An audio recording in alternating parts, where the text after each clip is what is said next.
ಗಣಪತಿಯ ವಿಷಯದಲ್ಲಿ ಒಂದು ಉತ್ತರ ದಿಕ್ಕಿನಲ್ಲಿ ತಲೆ ಹಾಕಿ ಮಲಗಬಾರದು ಎನ್ನುವುದಾಗಿ ಒಂದು ವಾಡಿಕೆ ಇದೆ.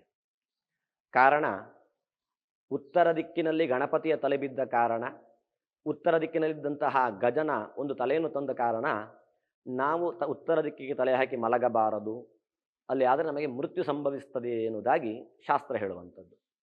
ವೈಜ್ಞಾನಿಕವಾಗಿ ತೆಗೆದುಕೊಂಡ್ರೆ ನಾವು ದಿಕ್ಕನ್ನು ತಿಳಿಲಿಕ್ಕೆ ಒಂದು ಸಾಧನ ಉಂಟು, ಒಂದು ದಿಕ್ಸೂಚಿ ಅಂತೇಳಿ.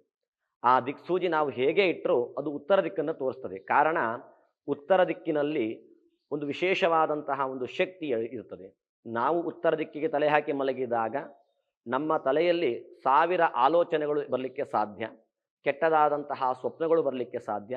ಆ ಕೆಟ್ಟ ಶಕ್ತಿಗಳಿಂದ ನಮ್ಮನ್ನೆಲ್ಲ ಹೋಗಲಾಡಿಸಬೇಕು ಅಂತೇಳಿ ಆದರೆ ನಾವು ಉತ್ತರ ದಿಕ್ಕಿಗೆ ತಲೆ ಹಾಕಬಾರದು ಅಂತೇಳಿ. ಕಾರಣ, ನಮಗೆ ಆಯುಷ್ಯ ಕ್ಷೀಣವಾಗ್ತದೆ, ಆಯುಷ್ಯ ಕ್ಷೀಣವಾಗಿ ಮೃತ್ಯು ಬರ್ತದೆ ಅಂತೇಳಿ ಶಾಸ್ತ್ರ ಹೇಳುವಂಥದ್ದು. ವೈಜ್ಞಾನಿಕವಾಗಿಯೂ ಹೌದು, ವೈದಿಕವಾಗಿಯೂ ಹೌದು. ಹಾಗಾಗಿ ಉತ್ತರ ದಿಕ್ಕಿನಲ್ಲಿ ತಲೆ ಹಾಕಿ ಮಲಗಬಾರದು ಎನ್ನುವುದಾಗಿ ಹೇಳ್ತಾರೆ. ಗಣಪತಿಯ ಒಂದು ಕಾರಣವೂ ಹೌದು, ವೈಜ್ಞಾನಿಕವೂ ಹೌದು.